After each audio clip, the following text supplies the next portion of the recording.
دفعہ کا ذکر ہے۔ ایک بکری جنگل میں ریوڑ سے بچھڑ گئی۔ شام ہو رہی تھی، رفتہ رفتہ رات کی سیاہی پھیل رہی تھی، اسی لیے اس نے رات جنگل میں گزارنے کا فیصلہ کیا۔ تھوڑی دور جا کے اسے ایک غار نظر آئی اور جو پہاڑ کے پاس تھی۔ بکری کو رات گزارنے کے لیے یہ غار بہت پسند آئی۔ وہ غار کے اندر چلی گئی اور ایک کونے میں جا کے بیٹھ گئی۔ اتفاقاً سے اس غار کے ایک کونے میں ایک خوفناک شیر بھی رہتا تھا جو اس غار میں اس وقت موجود تھا۔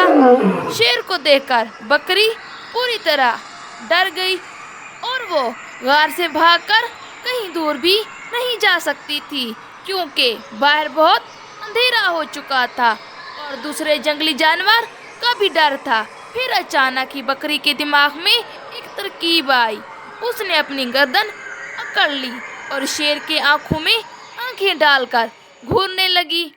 شیر نے یہ سب دیکھا، اسے اپنی آنکھوں پہ یقین نہ آیا۔ آج تک کسی جانور کو غار میں آنے کی ہمت نہ ہوئی تھی۔ شیر نے زور سے کہا، تم کون ہو؟ میرے گھر کیا کرنے آئے ہو؟ بکری بھی اکڑ کر بولی، میں بکریوں کی سردار ہوں۔ میں نے قسم کھائی ہے کہ 100 چیتے، 50 ہاتھی اور 25 زندہ شیر چباؤں گی۔ اب تک 50 ہاتھی اور 100 چیتے دبا چکی ہوں اور اب میں 10 شیر کی تلاش میں ہوں۔ یہ سن کر شیر گھر سے بھاگ گیا۔ اسے بھاگتے بھاگتے جنگل میں گیدڑ ملا۔ گیدڑ نے شیر کو یوں بھاگتے دیکھا۔ اس نے شیر سے پوچھا، اے جنگل کے بادشاہ، آپ اتنی تیزی سے کہاں جا رہے ہیں؟ کیا مسئلہ ہے؟ شیر نے ساری باتیں گیدڑ کو بتائی۔ گیدڑ شیر کی بات سن کر بہت ہنسا اور بولا، ارے بادشاہ سلامت، اس بکری نے ضرور کوئی مذاق کیا ہوگا۔ بھلا ایک بکری کیسے کر سکتی ہے؟ اس نے تو آپ سے اپنی جان بچانے کے لیے یہ سب آپ کو بتایا ہے۔ آئیے واپس غار میں چلتے ہیں، آج تو ہمیں بیٹھے بٹھائے بڑی دعوت مل گئی ہے۔ اس طرح شیر اور گیدڑ واپس غار میں آ گئے۔